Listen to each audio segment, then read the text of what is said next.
O homem é o único animal que cospe na água que bebe. O homem é o único animal que mata para não comer. O homem é o único animal que corta a árvore que lhe dá sombra e frutos. Por isso está se condenando à morte. E assim iniciamos o episódio que é a Sindemia Global do podcast Pode Comer, com essa frase de Benedito Rui Barbosa, para falarmos mais sobre um pouco dos principais desafios da nossa era, a sindemia global da obesidade, desnutrição e mudanças climáticas. Antes de qualquer coisa, vamos explicar o que significa sindemia. Esse termo foi criado a partir da junção das palavras epidemia e sinergia. O contexto de sindemia foi adotado como um processo de interação sinérgica entre duas ou mais doenças de natureza epidêmica, no qual os efeitos se potencializam mutuamente. Bom, e tem mais. Os contextos social, econômico e ambiental podem potencializar a interação entre as doenças coexistentes e as consequências resultantes. Por isso, as doenças se agrupam desproporcionalmente, sendo afetadas pela pobreza, pela exclusão social, estigmatização, violência estrutural, problemas ambientais, entre outros. As mudanças climáticas estão na iminência de entrar em um caminho sem volta.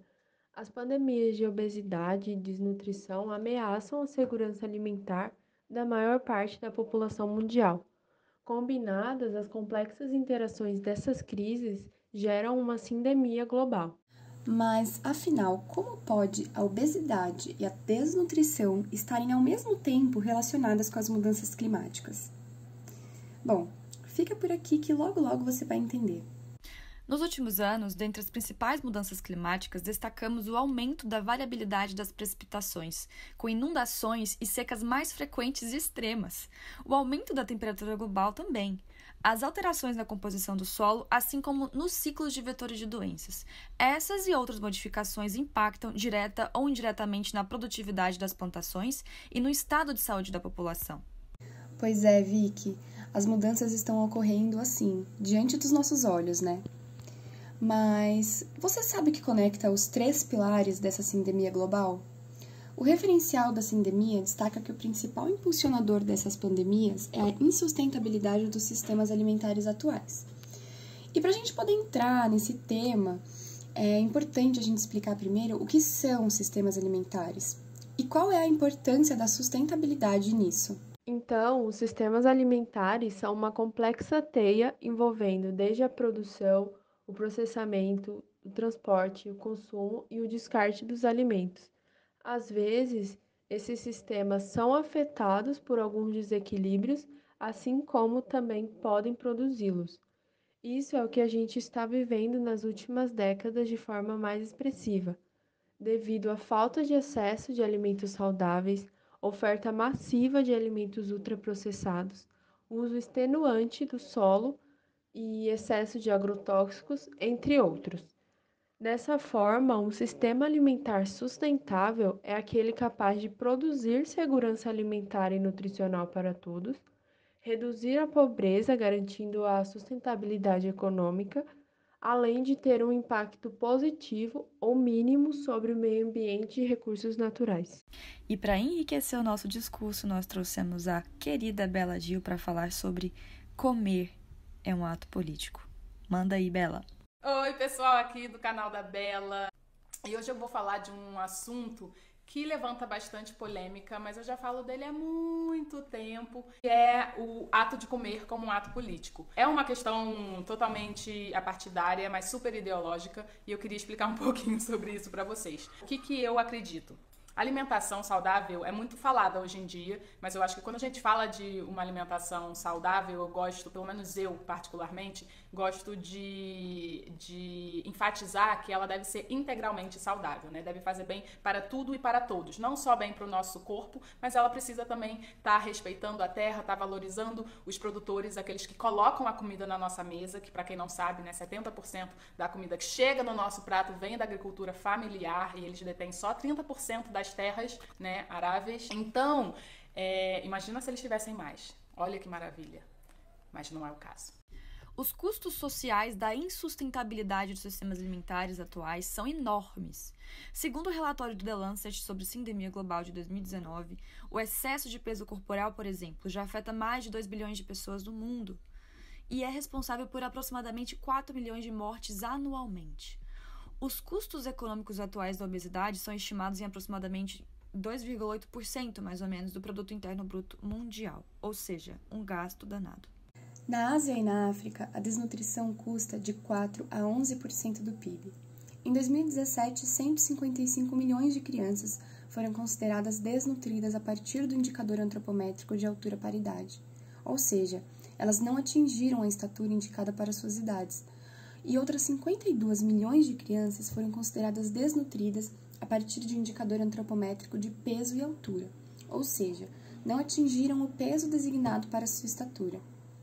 2 bilhões de pessoas sofrem de deficiências de micronutrientes e 815 milhões são cronicamente desnutridas. A má nutrição em todas as suas formas, incluindo a desnutrição, a obesidade e outros riscos alimentares para doenças crônicas não transmissíveis, é de longe a principal causa de doenças e mortes prematuras no mundo todo, correspondendo a mais ou menos 19%.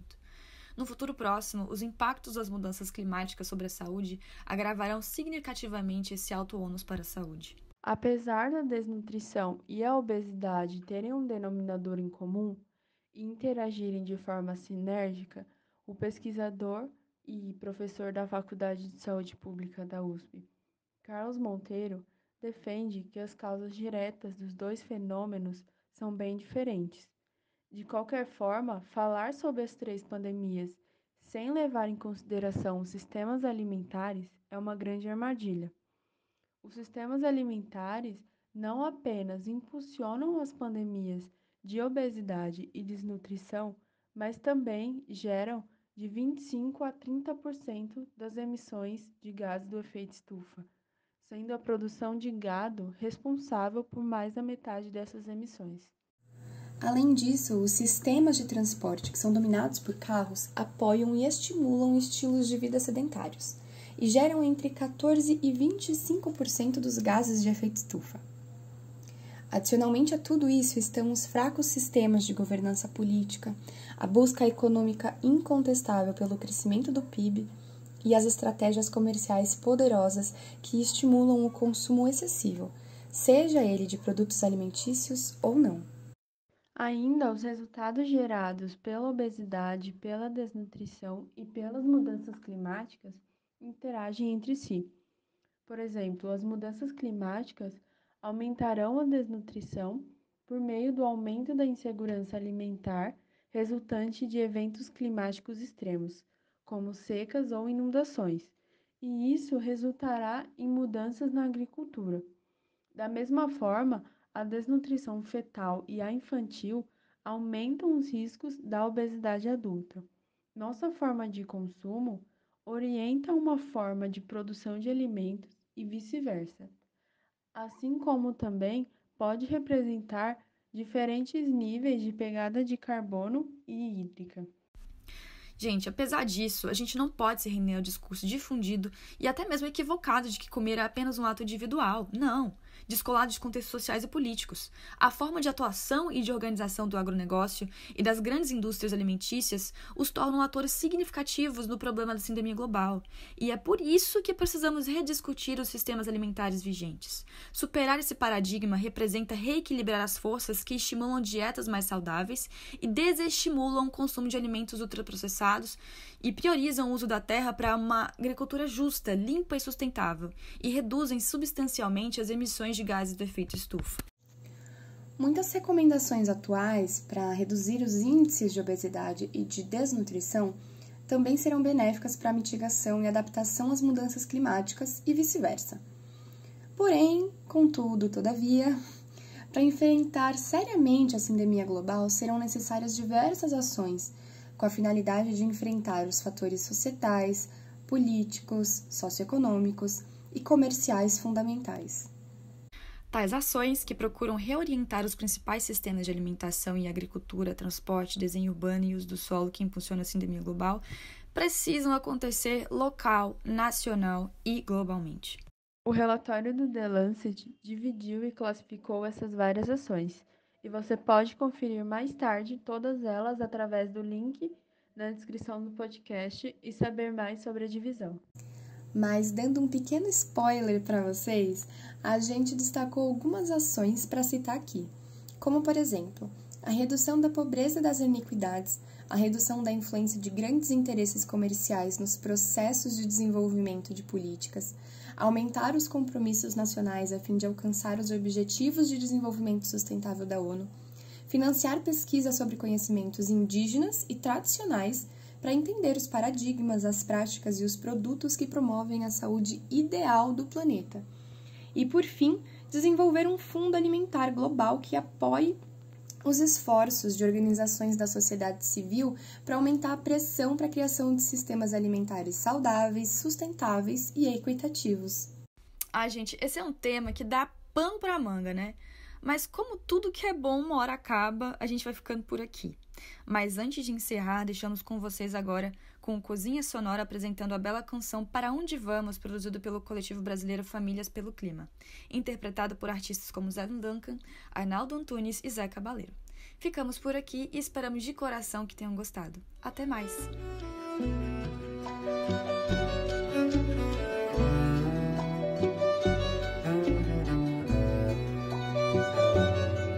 Quanto tempo vamos seguir sem de fato agir? Sem de fato agir.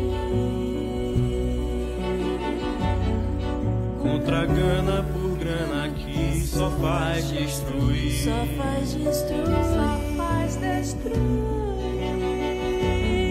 Quantos homens aos milhares, aos milhões vão morrer de fome e de sede, vítimas de ações de outros homens, de outras nações.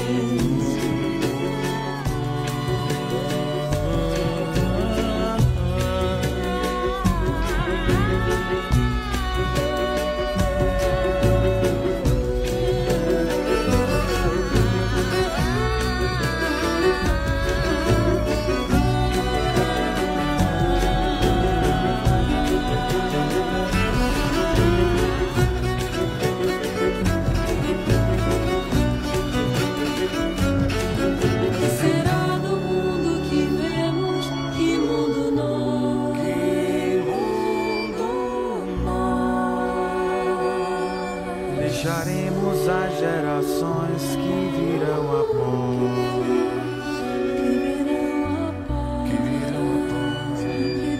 Que futuro preparamos, que manhã. Nosso destino ou desatino, hoje define nosso destino aqui.